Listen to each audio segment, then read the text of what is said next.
because this government has been continuously claiming that it's free from corruption. But this is Yes. mass corruption. This is massive corruption. This is organized corruption. And it's worse because it legalizes corruption. The PMCARES fund was set up by the central government in March 2020 to tackle the coronavirus pandemic and to basically provide relief to all those people who've been affected by the pandemic. Now, since the time it has been set up, the fund has received over hundreds of crores of donation from government companies, private firms, individuals, celebrities, and many more. Now, there have been various questions related to the transparency of this fund. Many former civil servants have written letters to PM Modi asking about the transparency of the fund, the details about the fund. Now, to understand this better, we are in conversation with Aruna Roy, who is an ex-IAS officer. Thank you so much, ma'am, for taking out time and speaking to me. Thank you, my dear. I am also an activist. I spent Yes, 7 years in the civil service, and the bulk of my life has been as an RTI activist yes, in ma'am. the later part of my life. Yeah. Yes, So ma'am. anyway, so I represent two worlds actually. I represent the civil service universe, but I equally represent the transparency universe and the RTI movement and the struggle that we all did for 11 years to get government to be accountable and transparent. So I speak Absolutely. from two fora today. Uh, Which is wonderful, ma'am. really, the entire movement for transparency was to say that the state has the onus to be accountable to its people in a democracy. It has no grounds for secrecy because, after all, I send a person through my vote to parliament to debate and discuss issues concerning myself, and they elect a prime minister who's accountable not only to the cabinet and to parliament but to the people of this country. So Yes. when we lose sight of accountability, then democracy is affected fundamentally, and integrity and probity of public life is absolutely put on the shelf. So, in Yes. such a huge collection of money, of course, there are many questions as to why there was a duplication of an already existing fund, but the transparency issue is non negotiable because Yes. actually any public money collected for a public purpose must be available for the people.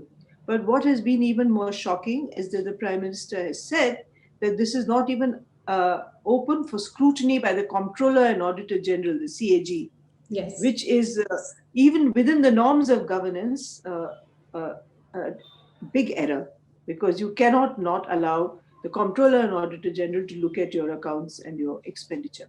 So it's a compounded offense that you keep so much money in within, and I don't think there is any accountability that I know of to a cabinet or a Yes. group that has been appointed, or to even parliamentarians. So where does an ordinary citizen know where the money is going? We have no clue.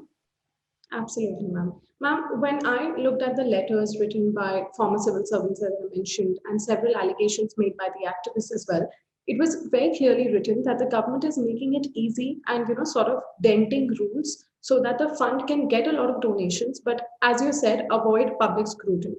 So, do you see this as an organized loot or something, or as an attempt to just avoid public scrutiny by the government at a time when it should be the most transparent? Actually, it falls within an entire paradigm of opaqueness that this government has been practicing. Yes. During COVID, there has been no parliament. Today, we have a Jan Sansad actually simultaneously going Yes. on in Delhi, which former members of parliament and current members of parliament are coming to depose. So, parliament has not been convened. There is no parliamentary accountability. There is no accountability to the CAG, and there is no accountability to the people. Then, what Absolutely. are we, to whom are we giving this money and for what purpose? Because there has got to be a system of public probity. Within government, there is a system of public probity where you have the CAG who's committed and who has the responsibility of going and overseeing funds.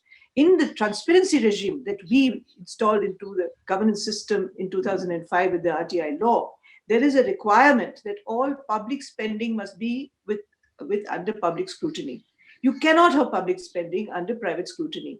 Of course, it Absolutely. raises very, very critical issues of siphoning of funds. We Yes. don't know where the funds are being siphoned.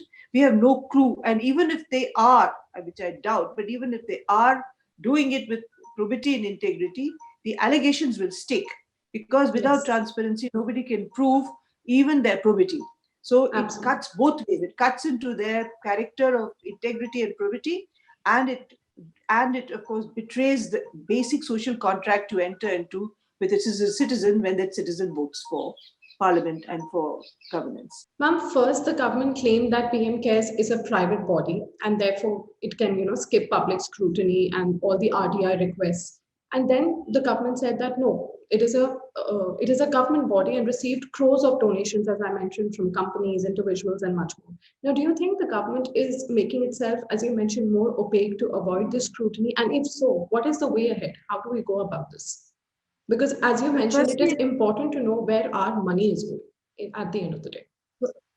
firstly and critically, Hmm. this government plays around with a lot of procedural issues. Yes. Even if you look back at the electoral bonds, they played around with procedural issues, and they do a hairline walk between what is permissible and what is impermissible.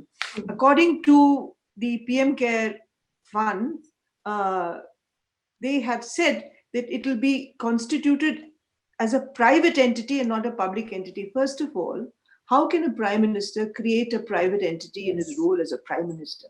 Whatever he creates, no matter what he calls it, is a public Public entity, entity. Yes. because he is really asking for money from people and that makes it a public body. So if it's not subjected to the Right to Information Act and not to infect, not subject to the CAG, the entire transactional operations of the PM Care Fund comes under very deep suspicion. And I Hmm. think we demand that, actually, as an activist, I would demand Hmm. that they go transparent completely and show how much money has come in and how much money has been spent where and for what. Secondly, I would say, why are you spending the money without consultation of the states, without federalism? First of all, nothing happens in New Delhi. Everything Yes. happens in the states and happens in their subdivisions and divisions and their districts and their villages. It doesn't Hmm. happen in New Delhi. For that reason, everything that's collected as money by a prime minister for post expenditure is a federal issue. And that because all the COVID cases occurred all over the country. So, what was your relationship with the states? Number one, what happened to federalism? And secondly, I would say make this money totally public so Hmm. that scrutiny can be done by people from all walks of life. Need not necessarily be, if you're scared of activists Hmm. and if you're scared even of ex-civil servants, open it up to the people. Let journalists scrutinize it. Let people who know accounts scrutinize it. Let private bodies scrutinize it. But this is completely unacceptable that you don't open it up for public scrutiny. And I'm afraid one of the reasons why such things happen in this country is that we do not make enough of a noise. I don't know whether we don't understand the gravity of the situation, Yes. and because this government has been continuously claiming that it's free from corruption. But this is Yes. mass corruption. This is massive corruption. This is organized corruption. And it's worse because it legalizes corruption. And it's Yes. legalized corruption and legalized non accountability to a people in a democracy. You're betraying essential democratic principles and values and processes. Absolutely, ma'am. As you correctly mentioned, when we look at the basic questions that remain unanswered related to PM Cares, they're very simple questions. How much money has the PM Cares fund got till now? Where is the money being used? And these basic questions have constantly been declined by the government. This entire PM Cares fund controversy has raised some serious questions. Now, do you feel this is a deliberate attempt to block access of information to people? It's absolutely, I mean, in the very nature of the composition of Hmm. the fund, in the manner of behavior of the fund, it is absolutely an attempt to block any kind of transparency. But as an ex civil servant, I'd like to say that when I was trained in Missouri in 1968-69, we were told that you must not only be honest, but you must appear to be honest. Hmm. So it's not only, for instance, it goes for me beyond appearance, that you Hmm. not only must be honest, but be willing to share that the process of honesty with people. Otherwise, you're Yes. always under suspicion. So, if Yes. this government really cared for its character of probity, if its Hmm. government really cares for its profile of integrity, it would share the information. increasingly, whether it is electoral bonds or whether it's PM Care, they have been regularizing and legalizing corruption. They have been inverting the law. So the process, the due process of law, the legal processes which should support constitutional norms have been subverted. So you have a subversion of the laws, subversion of procedures, and subversion of regulations, so that we do not access information. And if we ask for information today, we will be told that you are going against the process, Yes. the due Yes. process of law. Yes. So it is an inversion and it's a subversion actually of the process of Absolutely. law. Absolutely. Ma'am, when the fund was set up, the first question that came to everybody's mind was why, and as you mentioned in the beginning of the interview, why was there a need to set up PM CARES when we already have PMNRF? What do you have to say about that? I think it is unnecessary, but there's been lots of duplication. Another parliament is being built when we already have a parliament. I think this is just to show that there is a bigger chest size or a bigger profile or a bigger nation now than before. But it isn't so at all, because for many years, because that Prime Minister's Relief Fund was set up in 1948 and it lasted till last year, and it did its work. There were some problems with the Prime Minister's Relief Fund as well, because when it was set up, there was no transparency norms.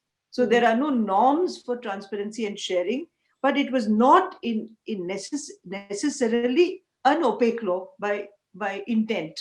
But it became like that because all processes in governance were the way they were. Yes. Instead of making Prime Minister's Relief Fund a transparent fund now and making it receive the monies that it should have, then they would have shown up the previous governments if they wanted to show it up. But in PM CARES, they're just, the fiefdom is shifted. You're just saying my fiefdom is here and I'll do what I like and I'm a better fief than the previous ones. But it doesn't make any sense to the people of this country. Absolutely. Ma'am, adding on to what you just said, while we are asking tough questions of the current BJP government, it is also important to note that this problem has had a precedence. So it's not just the present government, but the previous government also that failed to furnish details of the PMNRF fund.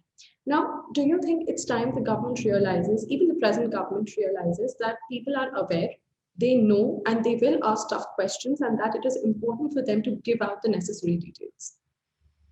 I think if I were in government, I would be very proud of the people who ask questions, because it shows the democracy is coming of age, that citizens are taking an interest in the life of the country and the communities. I would be proud to say that mine is a mature democracy or a maturing democracy, instead of which they clamp down on us. And that's why I said, if the Prime Minister's Relief Fund was not transparent, that I would have, if I were in a seat of power today, made the Prime Minister's Relief Fund more transparent, and thereby saying that I am one up on the previous government, rather than bringing in an alternative set of rules and regulations under the PM Care Fund and making it as, if not more opaque than the Prime Minister's Relief Fund. We are supposed to progress. We are not supposed to regress. I mean, there is no point justifying today that you are opaque because the Prime Minister's Relief Fund is opaque. Prime Minister's Relief Fund was created in 1948 in a governance system which still had a lot of colonial overhang. Today, we are in a state where the colonial overhang is being challenged everywhere. People are understanding that it's a social contract with my government, and my government, through my vote, is committed and bound and mandated to reply to my many questions. When that kind of questioning takes place, and a person says that because in so and so year there was a relief fund which was secretive, I'm going to be secretive, it doesn't hold at all. And whatever popular media might do of it, but in essence, it is an attempt to hide. And where there is an attempt to hide, there is suspicion. And where there is suspicion, there will always be a bad reputation. And if this basic logic is not going to appear clearly to our leaders, then there's something wrong with the political paradigm in which they are working. Absolutely. Ma'am, as we discussed, people are aware about this issue, but there's not much outrage. What do you think the government should do right now to, settle this entire PM CARES controversy? Because these are some tough questions that we're asking of the government. the government doesn't want to do anything. That's apparent and clear. I would now say the people have to ask. That's why this bunch of IAS officers have raised this Yes. issue, because they're also now people, because they're ex civil servants, Yes. who are part of the citizenry of this country, and trained citizenry who have been trained in the process of governance. So coming from them, it has a value which is much more than somebody, say, on the street asking a question. Yes. They Yes. know how government functions. So that's why the responsibility of that letter is for the responsibility of citizenship, the responsibility of an informed citizenry. And what does an informed citizenry do? I think it is important, and we must quickly understand in this country that civil society, comprised of many different kinds and sectors of people, will have to raise a collective voice for anything to be done, because governance is becoming more and more arbitrary, more and more opaque, and more, in many cases, unjust. Yes. I think you've made some very crucial points, and I'd again like to thank you for taking our time and speaking to me. Not at all. Thank you very much for doing this interview at a time when it's critical that Yes. people of India understand exactly what they lose when they don't have transparency. Thank Absolutely. you. Thank you. Thank you so much.